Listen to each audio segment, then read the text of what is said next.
Hey Art Nerds, I am going to walk you through our first one-point perspective exercise, and this exercise mainly focuses on how, depending on your object's relationship to the vanishing point, parts of the object that you see change.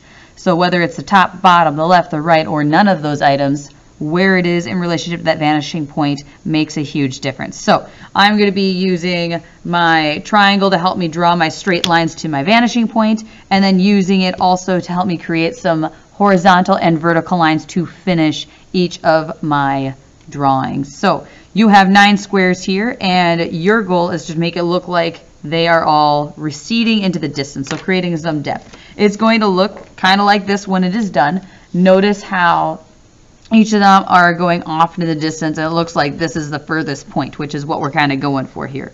Okay. Also notice how some of them, I see the bottom, I see the top, I see the left, I see the right, and it changes depending on where it is in relationship to that vanishing point. So we're going to walk through how we completed each of these. So first of all, you are going to be connecting the corners of each of your squares to that vanishing point. So I'm going to be lining up my triangle on the vanishing point and then lining it up on the corner of my shape, and then draw a line straight to my vanishing point. Now make sure your lines are light, because these are lines that we are going to be eventually erasing for most of the part. So I'm going to take it and draw a nice orthogonal. So those are the lines that head to our vanishing point that are diagonals to create that depth. Okay. Now the next thing I need to do is I need to use my triangle to create some horizontal and vertical lines. And how that happens is I'm going to line up this top edge of my triangle with this horizontal line at the top. Okay. Now, whenever I line up my triangle on a horizontal line, it helps me create a vertical line. Okay, so it's kind of the opposite of what you're thinking of. Okay, and then I'm going to be using my triangle. I'm going to line it up on my vertical line I just drew right on the corner, and I'm going to use that to help finish for a perfect right angle. And then all my extra lines, those I can erase. Now, where you need to have it stop, you can have this line be super close to the square. You could have it further out. It does not matter how large or how far back each of your cubes go.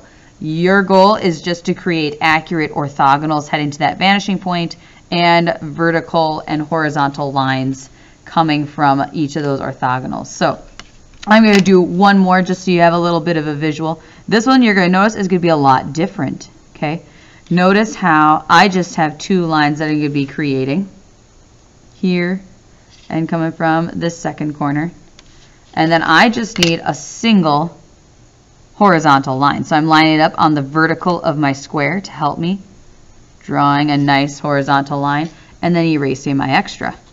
Okay. And the reason that being is if I drew a line, say from this corner, notice how it's just going to go through my square. I don't actually see it. Okay. Same with this line here, this line here. Okay. Any of those lines coming from the corners that are behind your cube, you do not need to draw those, because we know that they are there, but they are, I guess, invisible. Okay. You can't see them. Now you're going to continue this process, connecting your corners to the vanishing point, corners to the vanishing point, corners to the vanishing point, corners to the vanishing point, over and over again, trying to create that illusion of depth. Okay, using your triangle to help you with your straight lines, and then going in and adding those vertical and horizontal lines to finish it up. But you're going to do it much better than me, because sketching it, I don't even know if those lines are straight, but it gives you the illusion of depth when you are finished. Okay, the big thing I want you to take away from this exercise is to notice how each of these squares are very different from each other. Okay, they all start with a square, but what we added to them changes depending on its relationship to that vanishing point. Okay, this one you see the right side and the bottom. This you just see the left side. This one you just see the top. Okay, so where it is in relationship to that vanishing point is key to helping create that illusion of depth. So whether you are drawing a window, a box, a chair, all this plays a huge role in trying to create that illusion of believable space. So I hope this is helpful, and stay tuned for my next 2 videos.